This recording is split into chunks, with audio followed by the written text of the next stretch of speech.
parler à tout le monde d'un principe que je veux vraiment qu'on puisse prendre conscience en tant que croyant. Qu'on n'est pas appelé à être des spectateurs dans l'Église. On n'est pas appelé à être des observateurs de quelque chose qui se passe. On est appelé à être des participants de la nature divine de Christ. Et pour être participant de la nature divine, mais il faut être des disciples. Hein? Puis pour être un disciple, mais il faut suivre le maître. C'est ce que je vous enseigne depuis le dernier mois. Mais ce matin, il y a un principe du disciple qui est important de comprendre. C'est que les disciples, ils étaient appelés à libérer les captifs. Hein? Qu'est-ce que c'est un captif? Wow! Ça a l'air qu'il y en a qui ne savent pas, là. Hein? Je vais vous le dire. Un captif, c'est quelqu'un qui est prisonnier, qui est esclave de quelque chose. Hein? Moi, je peux être captif de la télévision. La télévision en prend tellement d'ampleur dans ma vie que je suis captif. OK? Je peux être captif d'un petit joint de pote, parce que ça me prend mon petit joint de pote à tous les jours. OK? Je peux être captif de la boisson, parce que, je ne suis pas un alcoolique, moi je prends un verre au déjeuner, un verre au dîner, puis un verre au souper. Bon, c'est pas parce que j'en prends 3 verres que je suis un alcoolique. Mais tu n'es pas capable de t'en passer de tes 3 verres. Donc, c'est un esclavage. C'est une addiction. OK? Moi, j'ai connu quelqu'un que cette personne-là, elle ne buvait pas de la semaine, mais le vendredi, elle s'achetait une caisse de 24, puis elle saoulait toute la fin de semaine, jusqu'au lundi. C'était une bière par derrière l'autre. Puis c'était rituel toutes les semaines. Est-ce que c'était un alcoolique? Oui. Bon. Tout de suite là, il y avait une addiction. Maintenant, il y en a qui fument. Il n'y a rien de mal. Il y a rien de mal pour les autres. Mais ce n'est pas tout à fait vrai, parce que la boucane cause de cancer chez les autres. Mais ça cause beaucoup plus de tort à la personne qui fume. Hein? Mais c'est une addiction, ça aussi. Il y a d'autres addictions. La sexualité. Il y en a qui ne sont pas capables de regarder ailleurs que leur femme. Hein? Ou de la pornographie. Ou plein de choses comme ça, c'est des addictions. Donc, vous comprenez qu'on est appelé à libérer les captifs, ceux qui sont pris avec des choses. Maintenant, ça peut être aussi une addiction, c'est que je suis un menteur compulsif. Moi, tout ce que je dis, c'est un mensonge. Mais le mensonge que je dis, c'est une vérité pour moi. Fait que là, ça va pas bien, là. T'sais? Puis là, le problème, c'est que je mens, puis je me souviens plus du dernier mensonge que j'ai fait, là, tu sais. Puis là, à un moment donné, j'ai été le super-héros de toutes les choses que tu peux être super-héros. Mais j'arrive dans le présent, je suis un zéro. Tu sais? Fait que, méchant problème. Hein? Tu es un super-zéro. Puis ta vie est tout croche. Personne ne te fait confiance, personne ne veut te parler parce qu'ils savent très bien qu'il n'y a pas un mot que tu dis sans mentir. Ou tu peux être celui qui est lié avec la vulgarité. Tu es vulgaire. Hein? Tu es vulgaire. Tout ce que tu dis, il y a de la vulgarité. Il y a toujours une connotation sexuelle ou il y a toujours une connotation de violence. Fait que ça aussi, c'est une addiction. Fait que, vous savez, les addictions, là, c'est large. C'est très large.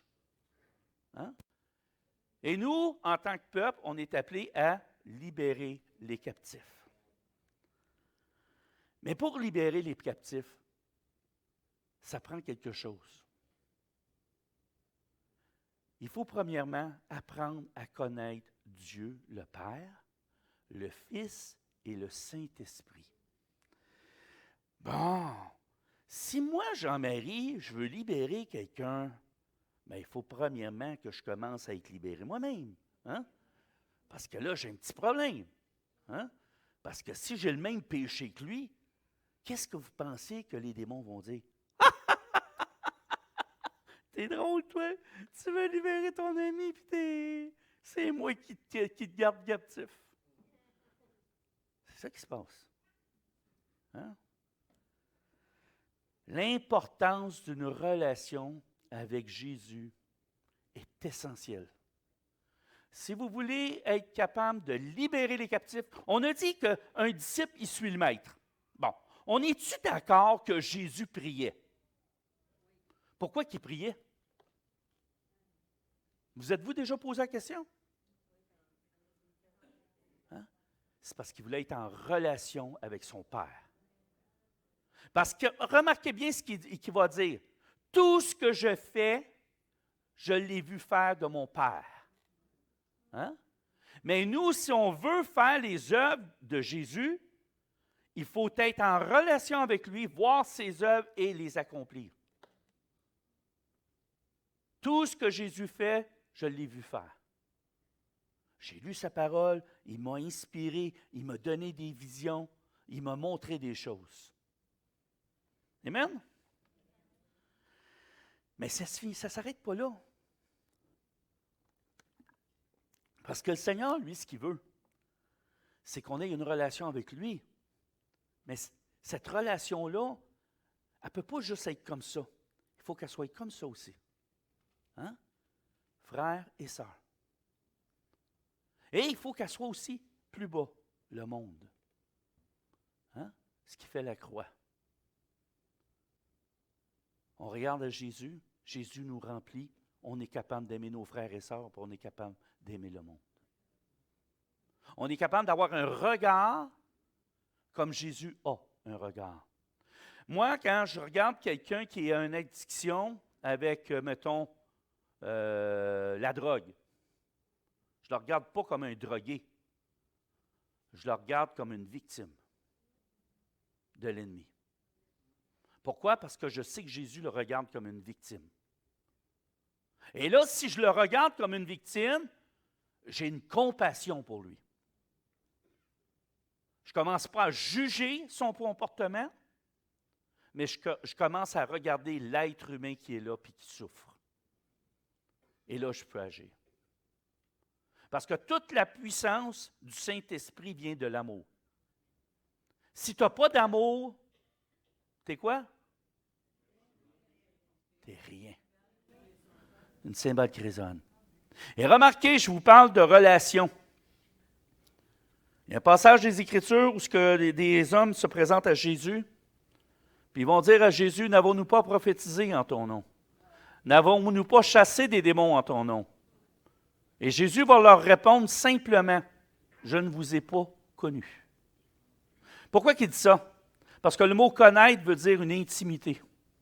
Et si on n'a pas cette intimité-là avec lui, on peut avoir tous les dons du ciel, parce que Dieu ne se reniera pas ce qu'il t'a donné. Puis il n'enlèvera pas tes dons. Tu as le choix de les utiliser pour la gloire de Dieu ou de les utiliser pour ta gloire. Fait que si tu as le goût de l'utiliser pour ta gloire, pas de problème. Dieu ne te les enlèvera pas. Tu vas faire des choses incroyables au nom de Dieu. Mais ça va être pour toi. Puis un jour, tu vas te présenter devant Dieu, puis ce que le Seigneur va te dire, je ne t'ai pas connu. Fait que moi, je préfère faire les choses pour la gloire de mon Seigneur, Jésus. S'il y a un miracle qui se passe ici, ce n'est pas Pasteur Jean-Marie qui l'a fait. Ce n'est pas Pasteur Fabrice qui l'a fait. Ce n'est pas Claude qui l'a fait. C'est Jésus. On s'entend-tu, là? C'est Jésus. C'est lui qui doit être à la première place, pas nous autres. Nous autres, on est juste des êtres humains. Puis en bout de ligne, moi, un jour, je ne serai pas là, mais l'Église va continuer. Puis c'est ça qu'il faut comprendre. Les frères et les sœurs dans la foi, mais tout ça afin d'être transformés à l'image de Christ. Puis pour connaître Jésus, comment vous pouvez connaître Jésus si vous êtes juste en prière, mais que votre Bible est continuellement fermée? C'est difficile. Parce qu'il nous a donné son héritage. Et cet héritage-là est écrit avec des mots. Et là, tu les lis, tu les confesses de ta bouche, et là, ils agissent. Tu commences par les lire, et là, tu les appliques à toi. Je suis une créature merveilleuse. Amen? Maintenant, ce que ça fait comme effet, c'est que toute ta vie, qu'on te dit que tu n'étais rien, Mais là, tu es en train de renouveler tes pensées par la parole de Dieu. Et là, cette parole-là fait un effet en toi. Elle te transforme. Et là, tu peux dire qu'il était en progression en tant que disciple. Amen? Bon, c'est le fun. J'aime bien ça. Aïe, aïe, aïe. Je vais juste prendre une petite gorgée. On doit développer cette relation personnelle avec Dieu, le Père, le Fils et le Saint-Esprit. La prière individuelle est extrêmement importante, mais aussi la prière collective. Je m'explique. Quand on prie tout seul, c'est une chose. Quand je suis en train de me promener et que je parle avec le Seigneur, c'est une autre chose. OK? C'est de la prière, ça aussi, mais une autre forme de prière. Mais il y a une prière qui est très importante pour le Seigneur. C'est la prière collective. Pourquoi? Parce que dans la prière collective, on crée l'unité. Hein? Puis l'Église est plus forte. La foi est multipliée. Et si on veut que l'Église grandisse, il faut qu'il y ait de plus en plus de gens qui soient présents à la prière. Si vous voulez être un disciple, la prière du mercredi, c'est quelque chose d'important. Je ne vous dis pas d'être là 3 semaines, mais essayez d'être là au moins une fois par 2 semaines ou une fois par mois. Pourquoi? Parce que vous allez apprendre quelque chose à travers la prière et vous allez grandir. Moi, je me souviens, dans mon jeune temps chrétien, on avait de la prière tous les matins. Vous vous souvenez de ça, Rénal? On allait à la prière le matin, je pense que c'était à 7 heures à part de ça. Hey, il fallait te lever de bonne heure. Puis là, j'allais prier là. Puis là, je voyais mon Sam Lecomte prier. Puis je voyais le monde prier. Puis je ne savais même pas prier, moi, là. Puis là, je les suivais comment on pourrait dire ça? Je les suivais vraiment en arrière. J'étais en arrière d'eux autres. Puis j'essayais d'écouter ce qu'ils disaient. Savez-vous une chose? J'ai appris à prier avec eux.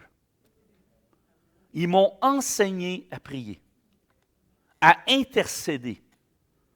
Si je n'aurais pas eu un Sam Lecomte, si je n'aurais pas eu un Stéphane Kiry, je n'aurais pas eu un Bruno Lefebvre, si je n'aurais pas eu ces gens-là qui priaient, puis je pourrais en nommer d'autres, là, Sylvain Labonté, Rémi Labonté, toutes ces personnes-là qui étaient là, fidèles en train de prier, m'ont enseigné à prier.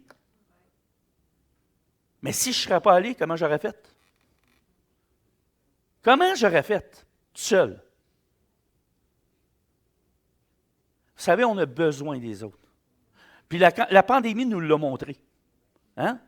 Qu'on a besoin les uns des autres. Puis si on veut grandir, si on veut vraiment que l'Église soit propulsée en avant, mais il faut absolument qu'on prenne conscience qu'on a besoin de cette relation-là collective avec Dieu. Amen? L'Église locale. Moi, j'entends souvent des gens dire « Ah, ben là, l'Église, c'est pas nécessaire, c'est dans notre cœur, puis on peut rester chez nous. » Non, ça ne marche pas comme ça, là. Jésus, là, il est mort pour l'Église.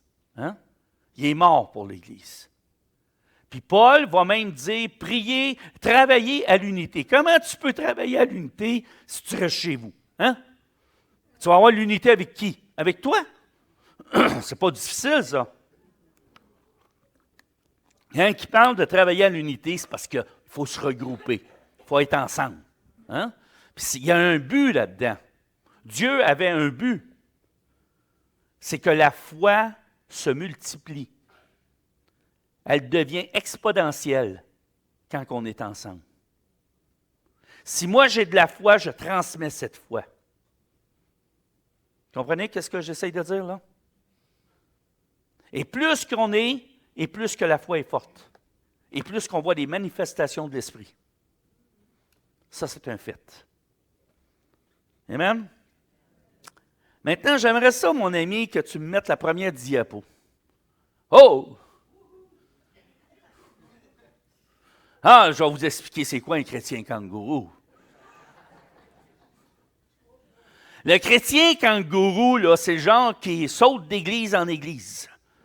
Il s'en va d'une église. Oh non, moi je ne suis pas bien ici, je m'en vais à l'autre. Non, je ne suis pas bien ici, je m'en vais à l'autre. Oh, je ne suis pas bien ici, je m'en vais à l'autre. Ça, c'est des chrétiens kangourous. Ils n'ont pas de stabilité dans leur vie. Ils n'ont pas de fondement. Leur fondement, c'est leur ego. Hein? Fait que vous avez le choix. Qu'est-ce qu'ils font? Ils fuient et changent continuellement d'église pour ne pas faire face à leurs propres problèmes. Ils vont souvent dire c'est à cause de. Mais ils oublient que quand ils visent avec un doigt, il y en a trois qui viennent vers eux. Hein? Puis vous savez une chose, dans toute situation, on est responsable à 100%. On doit se regarder le nombril. Ben là, le nombril ici, là. Nombril, hein? Puis se dire, ben écoute, là, qu'est-ce que j'ai fait pour en arriver là? Ça, il faut être capable de faire une rétrospective, puis se regarder. Pourquoi ma foi est rendue là? Pourquoi je me retrouve dans une situation où je suis en colère? Pourquoi je me retrouve dans une situation où que mes émotions sont toutes encharpées? Des fois, c'est nos propres décisions. Hein? Puis il faut être capable de se regarder. Ah, mets-moi l'autre, s'il te plaît. Oh, oui, c'est vrai, le chrétien pyjama. Ah, je l'aime, celui-là. Hein, le chrétien pyjama. Je les aime, ceux-là. Le chrétien pyjama, lui, il est le fun. Tu sais, il est étendu, là. Oh, yes, Seigneur, c'est bon, Seigneur. As-tu du popcorn, chérie? Hein? Ah, c'est comme tu sais, quand tu t'en vas au cinéma, là, tu sais, t'as du popcorn, la grosse chose de liqueur. Ah! Oh, Seigneur, c'est bon. Continue, Seigneur. Vas-y, Seigneur. Et là, le problème, c'est que pas grand-chose qui se passe chez eux. Hein? Pas grand-chose, là. Ah, je suis bien trop fatigué à matin, je vais rester chez nous. Je vais écouter la prédication à partir de chez nous. Hein? De toute façon, c'est pas tant que ça. C'est pas si important que ça, l'Église. Hein? Je peux écouter un message sur YouTube. Non! Regardez, là. Youhou! Non, c'est ici que ça se passe. Bon. Je l'étudie? Je l'étudie. Hein? Bon. Hein? Êtes-vous d'accord avec ça? Amen! Hey! Alléluia! Aïe, aïe, aïe.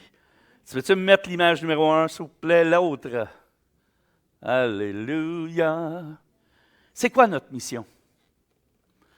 Notre mission en tant que disciples est de libérer les captifs en leur démontrant quoi? L'amour de Dieu que Dieu a pour eux. Si on ne démontre pas l'amour, on ne peut pas délivrer les gens. Amen? Si on montre du jugement, vous soyez sûr d'une chose, allez prier pour eux autres, ça va être encore pire. Parce que ce n'est pas le jugement qui nous a libérés. Jésus n'est pas venu pour sauver ceux qui étaient bien portants, il est venu sauver ceux qui étaient malades. Et j'en étais un de ceux-là, en passant. Deuxième diapo, l'autre diapo. L'autre, elle va être belle. Oui, je dis. Alléluia. Tu me mets l'autre, s'il vous plaît? Ah! Tu? Ouh! Tchic, tchic, tchic. J'essaye, mais ça ne marche pas. C'est-tu gelé? C'est pas grave, non? Anyway, on va laisser la technologie se placer. Mais tout ça pour dire une chose. Si on ne démontre pas l'amour, imaginez-vous, là, si ce serait vous là, qui serez prisonnier de quelque chose, puis j'arriverais à vous, puis je te dirais, écoute bien, c'est ton problème, c'était de même, là, c'était à toi de ne pas commencer à faire ça, puis c'est tout, là. Ben là, si tu veux, je vais prier pour toi. T'aurais-tu le goût que je prie pour toi? Hein? Et voilà. Merci, mon ami. Marc 2,17. J'aimerais qu'on lise ça ensemble. Car ce que Jésus ayant entendu, il leur dit, ce ne sont pas ceux qui se portent bien qui ont besoin de médecins, mais les malades. Je ne suis pas venu appeler des justes, mais des pécheurs. Donc, j'aimerais que vous compreniez ça. Quand on regarde quelqu'un, on doit le regarder avec le regard de Jésus. Il faut arrêter de juger. Ah, il a fait telle chose ou il fait telle chose. Ah, puis là, une minute, là, il y a des boucles d'oreilles, là, je ne suis pas pour l'accepter dans l'Église, puis il y a une minute, il y a une boucle dans le nez, là. Il y a des jeans toutes troués, là, puis il est tout sale, là. Hey! Jésus, il est venu pour eux autres. Vous autres, vous êtes des bien portants. OK? Dieu prend soin de vous autres, mais il veut que les autres deviennent bien portants aussi. OK? Puis c'est notre rôle à nous autres de les aimer puis de faire la différence dans leur vie. Amen? Merci, je suis content de... Je vous aime. Hein? Le monde est prisonnier de Satan. Pouvez-vous comprendre ça? Il y a un monde spirituel, là. Là, en tant qu'Église, là, je veux que vous compreniez une chose. L'ennemi, pendant des siècles, a enseigné à avoir peur des démons. Hein? Il nous a enseigné aussi que finalement, c'est pas vrai, il n'y en a pas. Hein? Fait que là, c'est tellement bien ancré que même des chrétiens ne croient pas que des démons existent. Fait que là, il y a un problème. Parce que quand moi, je lis les évangiles, je lis les épîtres, je vois des délivrances. Coudon, c'est-tu moi qui a une mauvaise vision? Regardez mes lunettes. Ils ont de l'air bonnes. Ils ont de l'air bonnes. Non, la vérité, c'est que Jésus, quand il arrivait, il répondait à un besoin. Des fois, il délivrait les gens, des fois, il les guérissait, puis des fois, il les encourageait. Amen? On est quoi, nous autres? Un disciple. Qu'est-ce qu'on doit faire? On doit délivrer, on doit guérir, puis on doit encourager. Amen? C'est ça notre rôle. C'est-tu compliqué? Non. Pas compliqué. Il faut juste le faire. Le problème, c'est que c'est tellement facile qu'on se complique les vies. C'est plus simple. Hein? On va mettre des règles. A, on va faire ça. B, on va faire ça. Non, arrêtez vos règles, arrêtez vos programmes, arrêtez tout ce que vous faites, là. Des programmes, des règles, puis des ci, puis des ça, puis des titres ici, puis des titres là. Le Seigneur, il n'est pas venu pour nous donner des titres, là. Il est venu ici pour qu'on travaille ensemble. Amen? Moi, je suis pasteur, c'est juste un rôle différent. Mais je suis pareil comme vous autres. Puis ça, il ne faut pas l'oublier. Je ne suis pas ici, puis vous autres êtes là. On est ensemble. On travaille ensemble pour l'avancement du royaume. Amen? Ah, que j'aime ça vous parler. Ah. Prochaine image, s'il vous plaît. S'il vous plaît. Notre mission de la part du Seigneur est de faire connaître et vivre le message libérateur de l'Évangile qui, lui seul, peut apporter l'espoir, la guérison et la paix dans le cœur de tout être humain. C'est ça notre rôle. Puis si on le saisit, puis on le prend très au sérieux, c'est incroyable comment on va être béni dans notre vie. Incroyable. Vous allez voir des transformations de vie, des gens qui vont être transformés par l'Évangile. Prochaine image, s'il vous plaît. Luc 4, 18, 19. « L'Esprit du Seigneur est sur moi parce qu'il m'a oint pour annoncer une bonne nouvelle aux pauvres. Il m'a envoyé pour guérir ceux qui ont le cœur brisé. » OK? Après ça, qu'est-ce qu'il a fait? Pour proclamer aux captifs quoi? La délivrance. Et aux aveugles, le recouvrement de la vue. Pour renvoyer libres les opprimés, pour publier une année de grâce du Seigneur. Bon, je redécoupe. Guérir les cœurs brisés. Il y a des gens que leurs émotions ont été brisées. Leur cœur a été brisé, encharpé. Quand que tes émotions là, sont comme du jello, là, hein? Savez-vous qu'est-ce qui se produit? Tu reçois une information. Un exemple, moi, je peux dire, je ne suis pas sûr que tu serais bon pour faire ce ministère-là. Là, toi, là, à cause que tout ton cœur est en jello, là, tu reçois cette information-là, là, puis là, ça te dit, tu es un pas bon. Mais c'est pas ça que je t'ai dit, là. OK? C'est pour ça que je t'ai dit, je ne te voyais pas dans ce ministère-là. Mais pour toi, l'information que tu reçois, c'est « je suis bonbon à rien ». Et là, tu as ta personnalité que Dieu t'a donnée, et là, ta personnalité est écrasée.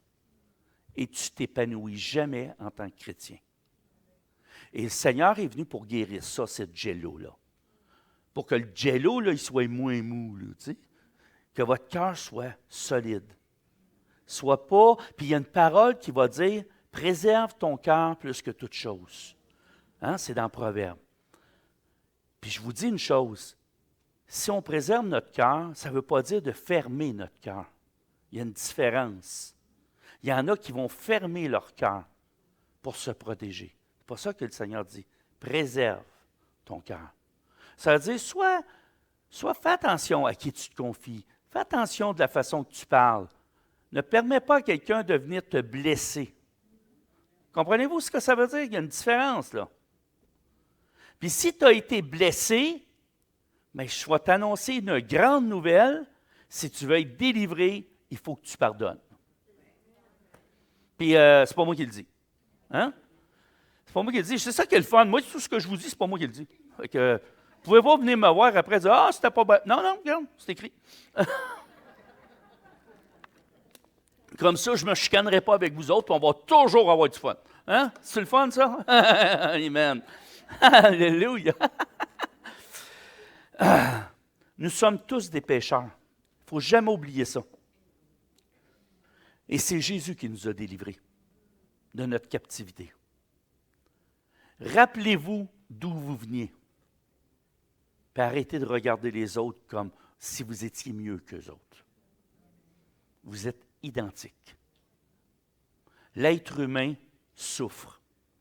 Et nous autres, nous sommes la solution. Nous sommes les lumières dans ce monde. Et si notre lumière s'éteint, le monde s'éteint. Amen? Ouh, je suis donc content. Je vous aime. Pas d'allure, pas d'allure. Et prochaine image, s'il vous plaît. Romains 9. Je suis bon un matin, je vous donne bien des versets. Car nous avons déjà prouvé que tous, juifs, grecs, sont sous l'emprise du péché. Bon, c'est qui ça, grec, juif? Ah ben moi, je ne suis pas un grec, je ne suis pas un juif. Mais non, tu es un gentil. Ben oui, tu es dans cette catégorie-là. Ce qu'il a essayé de dire ici, c'est que tous les êtres humains sont sous l'empire du péché. Selon qu'il est écrit, il n'y a point de juste, pas même un seul. Nul n'est intelligent, nul ne cherche Dieu. Puis remarquez le monde d'aujourd'hui, tu leur parles de Dieu, puis c'est qui ça? Et voilà. Vous avez votre réponse. J'ai entendu quelqu'un rire de moi, là? Amen. OK. On passe à l'autre image, s'il vous plaît, parce qu'on va essayer d'accélérer. 2 Samuel 22, 18. Il me délivra de mon adversaire puissant, de mes ennemis qui étaient plus forts que moi. Ça veut dire, moi, je ne peux pas me délivrer tout seul. Hein? Ça prend Dieu qui intervient dans ma vie et qui me libère. Amen? C'est-tu clair, ça? Il me délivra. C'est pas écrit « Jean-Marie vous a délivré ». Amen? Puis j'espère que ça ne sera jamais écrit. Hein? Excusez. Maintenant, j'aimerais qu'on regarde, qu'on réalise une chose. Qu'on doit regarder à travers les yeux de Jésus. Vraiment regarder à travers les yeux de Jésus pour pouvoir amener la délivrance. C'est la seule façon. Si on regarde à travers nos yeux charnels, on ne sera jamais capable d'amener la délivrance chez les gens. On doit apprendre à aimer comme Christ nous a aimés. Et ça, ce n'est pas toujours facile. C'est pour ça que c'est important, l'Église locale. Vous savez, l'Église locale, là, c'est là qu'on apprend à aimer. Pas facile. C'est facile d'aimer ceux qui sont aimables. C'est ça que Jésus disait. Mais ceux qui ne sont pas aimables, là, je dirais même les autres. Moi, je n'ai pas de problème avec les uns. C'est avec les autres, des fois, j'ai des problèmes. T'sais? Mais là, le Seigneur m'a appris à aimer les autres. Là, à cette heure, je vous aime tous. Même quand vous n'êtes pas gentils, je vous aime. C'est-tu correct, ça? Hein? C'est bien mieux de même. C'est bien moins compliqué. Hey, avant, il fallait que je me complique la vie. Ah, lui, il faut que je l'aime pas, là, tu sais. Là, je vous aime toutes, là. C'est réglé. Amen. C'est important, l'Église locale. Il est impossible de grandir spirituellement tout seul. Youhou, là-bas, là. Là-bas, là. YouTube, Facebook, là. Tu ne peux pas grandir tout seul. Je leur ai-tu dit? Amen. Merci. J'ai hâte de vous voir en passant, je vous aime. Bon, au moins, je vais leur dire. Alléluia. Bon, ça a été dit. Amen. Pour afin d'amener la délivrance, on doit, premièrement, comprendre qu'il y a un monde spirituel. Y croire. Qu'il y a un monde, qu'il y a des anges, mais il y a aussi des démons. Les deux existent. Il y a un combat spirituel. Des fois, on prie pour quelque chose, puis on ne comprend pas pourquoi on n'a pas eu la réponse. Non, la réponse, tu l'as eue, c'est oui et amen. Mais pour que la bénédiction descende, il y a des combats spirituels. Hein? Pour que tu envoies la manifestation physique, il y a des combats spirituels. Et lorsque tu comprends ça, ben, tu ne te dis pas, ben là, le Seigneur ne m'a pas guéri. Non, il m'a guéri. Mais il faut continuer à prier. Hein? Jusqu'à temps qu'on voit la manifestation de cette guérison. Amen? Parce que là, tu te poses la question, bien là, Seigneur, je priais pour celle-là, guéri, prier pour elle, pas guéri, prier, ben voyons, qu'est-ce qui se passe? On recommence. Non, mais tu sais, c'est là que tu vois que ça ne vient pas de ma main, hein? Hein, c'est vrai, Fabrice? Hein? Là, tu me regardes, là. Non, écoute, non, Fabrice. En passant, non. OK, je ne donnerai pas ton numéro de téléphone, Fabrice. Non.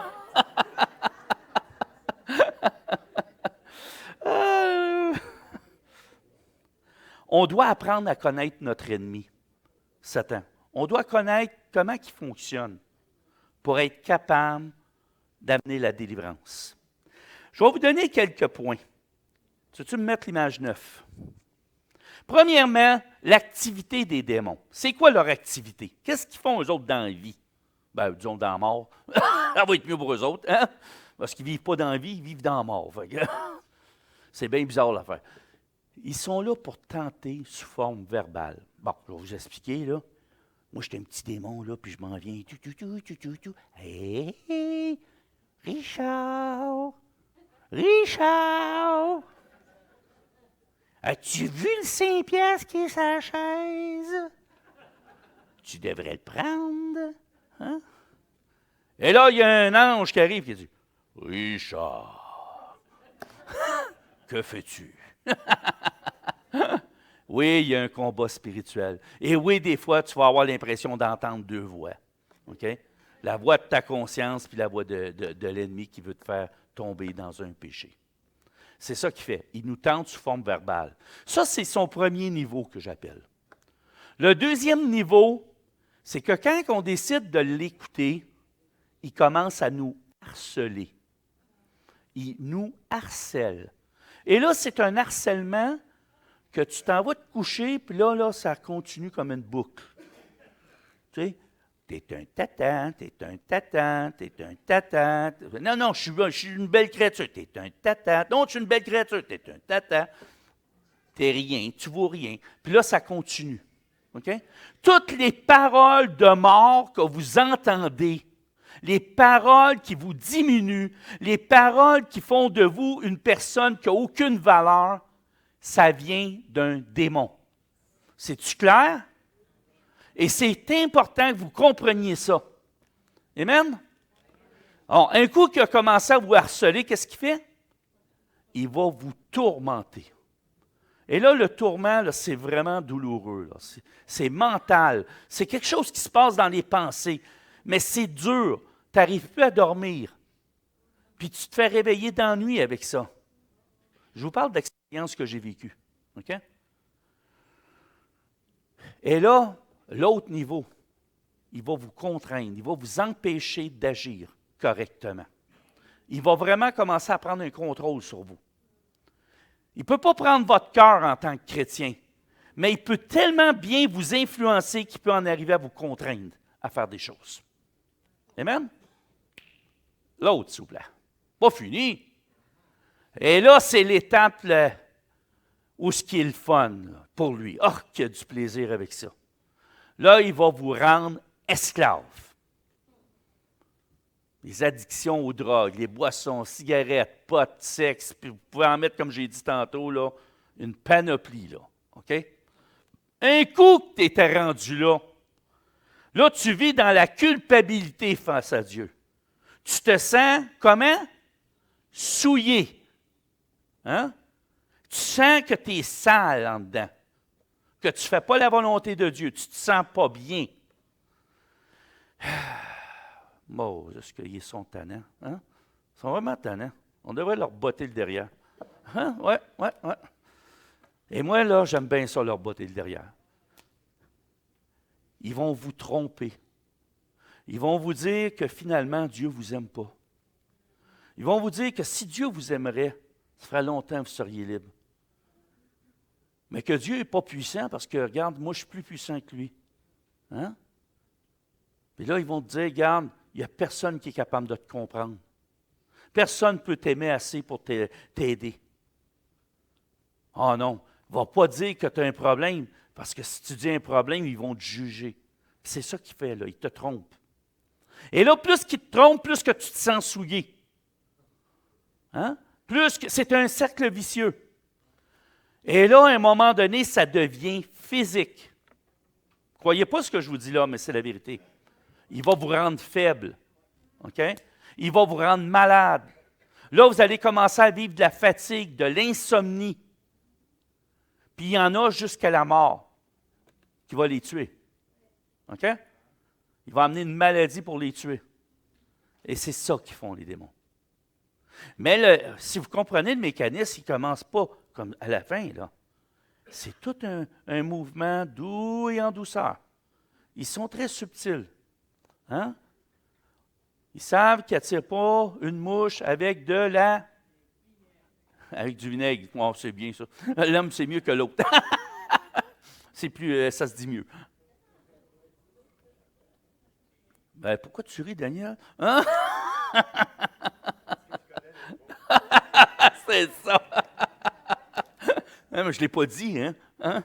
Bon. Prochaine image, s'il vous plaît. Voilà comment ils fonctionnent, les démons. Je veux vous expliquer, parce que je veux que ça soit clair dans cette église-là, on travaille dans un but, de libérer les captifs. Si vous ne savez pas ça, ben vous ne pourrez pas les libérer. Vous comprenez? Les démons, là, ce qu'ils font, ils vous suivent. Suivent vos mouvements et attendent le bon moment pour vous faire tomber. Il y a toujours un moment là, où tu es plus faible, tu sais, mentalement, spirituellement. Ça fait 2 jours que tu n'as pas prié, tu n'as pas dormi de la nuit, et là, il commence à... Ouais, ton Dieu, il n'a pas trop pris soin de toi. Hein? Il y a toi, là. Hey, ta colonne finie, tu penses-tu que Dieu va te redonner des jambes, le tata? Hein? Eh oui, gars, il m'en a donné. Amen. Hein? Ils connaissent vos faiblesses. Donc, c'est pour ça qu'on doit confesser les uns aux autres. On doit apprendre à être imputable envers quelqu'un. L'imputabilité vous protège. Moi, là, j'ai dit à mon comité que je suis imputable envers eux autres. Si je vis une situation difficile, je veux être capable d'en parler avec Fabrice, avec Richard, avec Claude, avec Dominique. Puis c'est important. Parce que si à quelque part je ne suis pas capable de leur parler, là, je suis en danger. Vous comprenez? Mais eux autres aussi sont imputables envers moi. C'est le même principe. Il faut qu'on soit capable de développer cette confiance mutuelle qu'on n'a pas peur d'être jugé quand on parle d'une faiblesse. Puis ça, c'est un changement d'attitude dans notre tête face à quelqu'un qui a des difficultés. La parole de Dieu nous dit que le fort aide le faible. Mais vous savez une chose, c'est pas juste qu'il est faible, puis toi, tu es fort, puis tu es toujours fort. Non, non. Il y a un moment donné, ça va s'inverser. C'est lui qui va être fort, puis toi, tu vas être faible. C'est-tu clair? Merci. Je suis content qu'on s'entende tellement bien, là. Maintenant, c'est bien beau. Mais comment on fait pour être délivré? Hein? Ah! Je vous ai donné une petite liste ici, là. C'est juste pour vous aider, hein? Vous en faites ce que vous voulez. Next. Premièrement, soyez humble. Humble devant Dieu. Soyez honnête. Tu approches de Dieu, tu es humble. Tu n'as pas le goût d'approcher parce que tu te sens sale. Mais s'il te plaît, le Dieu qu'on sert, c'est un Dieu de grâce. C'est un Dieu qui te pardonne 7 fois, 77 fois la même offense. Ce n'est pas une fois qu'il te la pardonne. Il te la pardonne 7 fois, 77 fois. Pas une seule offense. Fait que faites le calcul. Hein? Puis nous, on est appelés à faire la même chose.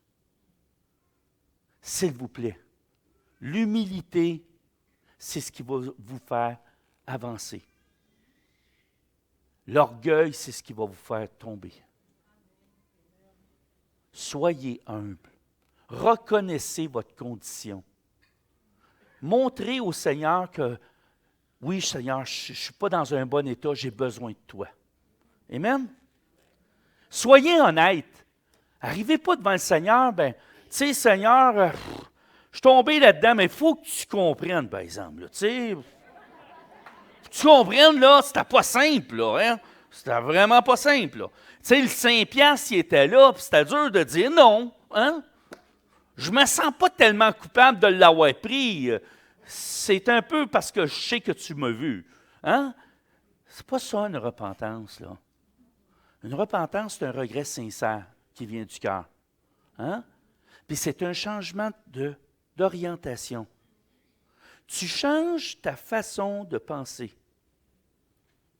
Moi, je vais vous dire honnêtement, anciennement, j'aurais vu un 20$ sur une chaise, dans mes poches. Hein? Ni vu ni connu. Hein? J'ai 20$ de plus. Amen. Je comptais ça à Daniel à cette heure. Je m'en vais à l'épicerie, il se trompe d'une chose, je revire de bord. Oups, tu t'es trompé, tu as oublié de me charger ça. T'sais? Ça, c'est le changement. Hein? Ma femme est encore mieux que moi là-dessus. Hein? Je vous dis, elle est extraordinaire. Amen. Confessez tout péché connu. Parce qu'il y en a qu'on ne connaît pas. Là. Il y a des péchés qu'on ne réalise même pas qu'on a péché. Mais je peux vous garantir d'une chose. Quand vous demandez au Seigneur, montre-moi mes péchés, je vais enlever mes lunettes parce qu'il y en a trop. Je ne veux pas y voir trop, là, tu sais. Mais la réalité, c'est que les péchés sont là, puis on doit être honnête devant le Seigneur.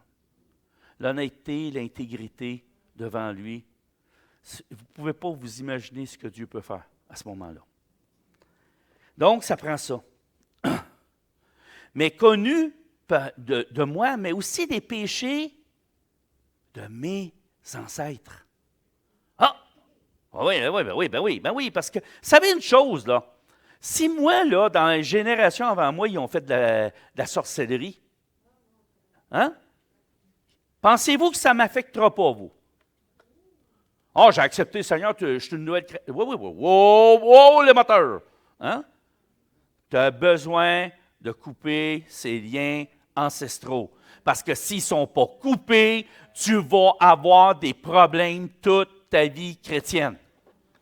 Est-ce que tout le monde m'a entendu? Oui, parfait. Amen. Fait que moi, là, ma spécialité, c'est de couper ça. Amen. Amen. J'aime bien ça. Alléluia. Il faut se repentir. Vous voyez, numéro 4. Prochaine image. Ça dit ceci. Celui qui cache ses transgressions ne prospère point, mais celui qui les avoue et les délaisse obtient miséricorde. Puis quand on parle de ne pas prospérer, c'est que ta vie va aller de pire en pire. OK? Est-ce que tu veux que ta vie aille de pire en pire ou tu veux que Dieu te fasse miséricorde et t'accorde sa grâce? Tu as le choix. C'est le même choix que tu as eu quand tu as accepté le Seigneur. Tu dis, ah, moi, je n'ai pas dans... Hey, moi, là, je suis métiste. Ma grand-mère, c'était une princesse amérindienne. Et il faisait beaucoup de choses au niveau du chamanisme. Hein? Puis, à un moment donné, il a fallu que je me demande à quelqu'un de prier pour moi. Parce que ça m'affectait dans ma vie. Amen? Amen. Bon, je suis content qu'on se comprenne. Prochaine image. Apocalypse 2, passage 4-5, ça dit, mais ce que j'ai contre toi, c'est que tu as abandonné ton premier amour. Tout le monde le connaît, celle-là. Puis là, il va dire ceci, souviens-toi donc d'où tu es tombé. Ça veut dire que tu marchais, puis à un moment donné, pouf, tu t'es enfargé. Tu étais dans la course pour la couronne, mais il est arrivé un problème. Tu as bifurqué. Puis là, il dit ceci, repens-toi. Et le mot repens-toi ici, ça veut dire change ta façon de penser, puis change de direction. Et là, il va dire, et pratique tes premières œuvres. Sinon, je viendrai à toi, j'ôterai ton chandelier de sa place, à moins que tu ne te repentes. C'est-tu clair? C'est-tu moi qui ne sais pas lire ou bien... Tu sais, des fois, les gens disent « Ah, vous faites de l'interprétation. » Non, je n'interprète rien, là. Je lis qu'est-ce qui est écrit. Hein? Puis quand je le dis de ma bouche, c'est encore plus fort. Hein?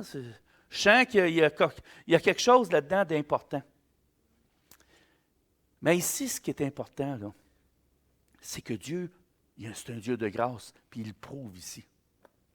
Il est en train de dire, regarde, tu es sa mauvaise voie, là. C'est temps que tu te remettes sur la bonne voie. Parce qu'un jour, je vais venir. Puis si tu es encore sa mauvaise voie, c'est dommage. Mais je ne t'amènerai pas avec moi. Hein? C'est ça qu'il dit, là. On le traduit en langage commun.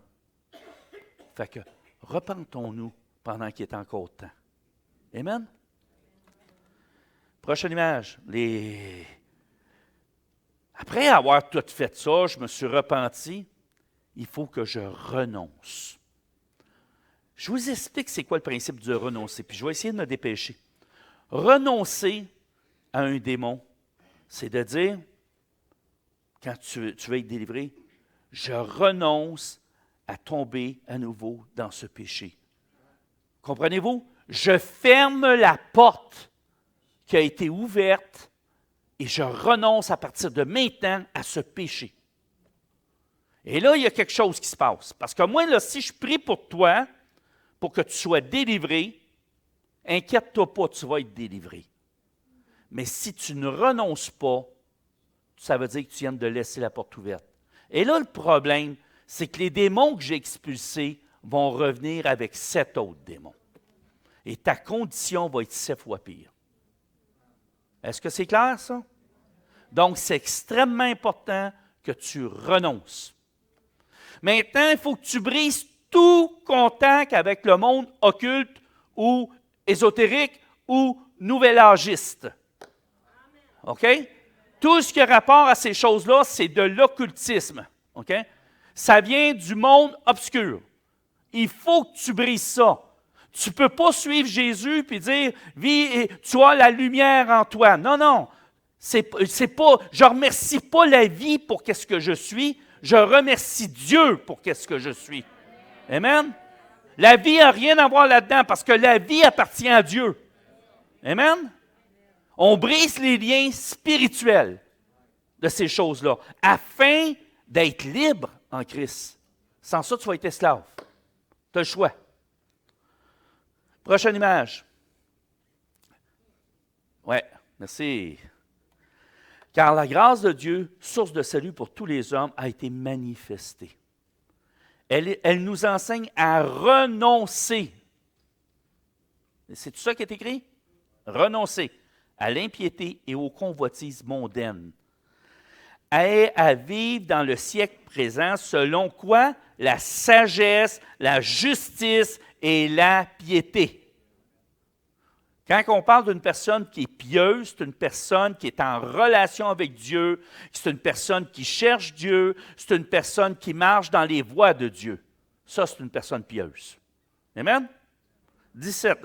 L'autre image, s'il te plaît. Pardonnez aux autres et à vous-même. Ça, c'est une autre étape de la délivrance. Si moi, je te délivre, tu as renoncé, mais tu n'as pas le goût de pardonner à ceux qui t'ont blessé. Parce que des fois, tu vas avoir un esclavage qui a été causé par une blessure émotionnelle. Hein? Fait que là, si tu veux être guéri complètement, il faut que tu pardonnes aux autres. Parce que le Seigneur dit, si tu ne pardonnes pas aux autres, je ne te pardonnerai pas. Donc, il ne te guérira pas, il ne te délivrera pas. C'est clair? Bon, prochaine fois. Prochaine, s'il vous plaît. Ouais, Matthieu, c'est ça. Si vous pardonnez aux hommes leurs offenses, votre Père céleste vous pardonnera aussi. Mais si vous ne pardonnez pas aux hommes, votre Père ne vous pardonnera pas non plus vos offenses. Prochain, s'il vous plaît, il n'en reste pas gros.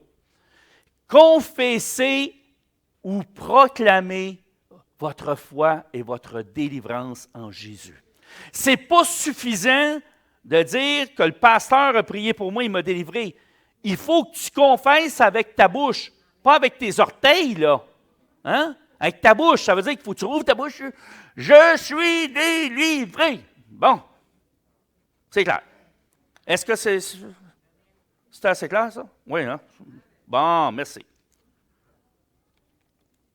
Et là, je pourrais même rajouter un autre point. Après avoir fait ça, proclamer et confesser, il faut que tu te mettes sur tes gardes parce que l'ennemi va vouloir revenir et te dire « Ah, es-tu bien sûr que tu as été délivré? » Et là, il va recommencer toute la liste. Là. OK? Il va essayer de recommencer toute la liste. Parce qu'il n'aime pas ça que tu sois délivré. Fait que lui, il veut te garder esclave. Fait que là, il va revenir et il va dire pas sûr, moi, que tu as été délivré. Moi, d'après moi, là, pas une vraie délivrance, ça, là. Hein? C'est juste tes émotions. Hein? Puis là, il va jouer avec tes pensées. Maintenant, c'est le même principe. Si tu acceptes d'écouter, il va commencer à t'harceler. Puis on va recommencer tout le processus. Fait que c'est à toi de prendre position, de rendre tes pensées captives à l'obéissance de Christ. Mais pour y parvenir, il faut que tu connaisses ta parole. Il faut que tu aies une relation avec Jésus. Sans ça, oublie ça. Oublie-les. Amen. Et dernier verset que je vous fais lire aujourd'hui. Oh, vous allez être contents, c'est le dernier, là. Parce qu'en lui est révélée la justice de Dieu par la foi et pour la foi, selon qu'il est écrit, le juste vivra par la foi. Okay? La manifestation physique d'une délivrance vient de la foi. La foi vient de l'amour. Si tu n'as pas d'amour, ta foi ne grandira pas. C'est ton amour pour Dieu qui va faire grandir ta foi. Amen? Puis moi, ce matin, je veux juste faire une invitation. Très simple. Je vais demander à l'équipe de prière de venir en avant, Justine aussi. Les femmes que j'ai nommées, là. Nana, si elle est là, je ne l'ai pas vue, là. Elle est en bas, OK, on va... Ben, peut-être Bénédicte, si tu veux venir prier pour les femmes en avant. Je vais inviter les femmes ce matin, je vais inviter les hommes qui vivent des choses, puis que, tu sais, que leur vie chrétienne, ils ont l'impression que ça n'avance pas. Moi, ce que je veux vous dire ici, c'est que Jésus est venu pour libérer les captifs. Puis il n'y a pas de honte d'être captif. Est-ce que tu vas commencer à dire à quelqu'un qui est captif, hey, c'est ta faute si tu es dans cet état-là? Non. L'ennemi est rusé. L'ennemi veut ta peau. Il veut que tu abandonnes. Donc, il va tout faire pour que tu sois dans cet état-là. Mais avant de faire ça, j'aimerais donner l'occasion à ceux qui ne connaissent pas ce Jésus. Ce Jésus qui qui est celui qui peut tout dans notre vie, qui peut tout faire dans notre vie, qui peut changer nos ténèbres, ce qu'on vit à l'intérieur, nos insécurités, qui peut les enlever, ces insécurités-là, puis qui peut nous donner une vie de paix. J'aimerais donner l'occasion à ces personnes-là que si à quelque part, tu ne connais pas ce Jésus-là, puis tu veux vraiment le connaître personnellement, je te donne l'occasion de donner ta vie à Jésus. Jésus, si tu lui donnes ta vie, lui, il a donné déjà sa vie pour toi. Ce qu'il va faire, il va la remplir de sa vie. Et là, ta vie ne sera plus jamais pareille. Tu vas sentir une joie qui va être là continuellement. Tu vas sentir une paix qui va être là continuellement.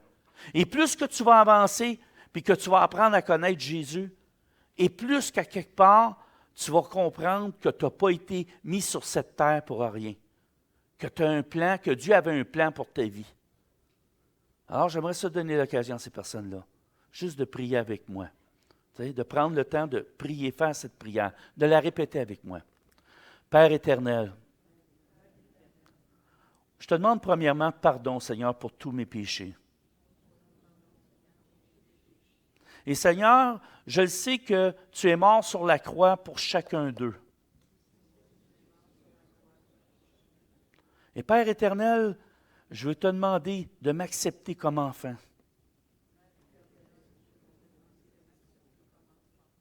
Et Seigneur, de pouvoir vivre, Seigneur, cette vie de paix et d'assurance en toi. Et Père, merci pour ce que tu fais dans ma vie. Merci que déjà tu me connaissais dans le ventre de ma mère. Et qu'à tes yeux, je suis précieux et précieuse. Et Seigneur, à partir d'aujourd'hui, je te donne ma vie. Prends-la, Seigneur. Et fais ce que tu dois faire dans ma vie afin que je puisse vivre une vie heureuse.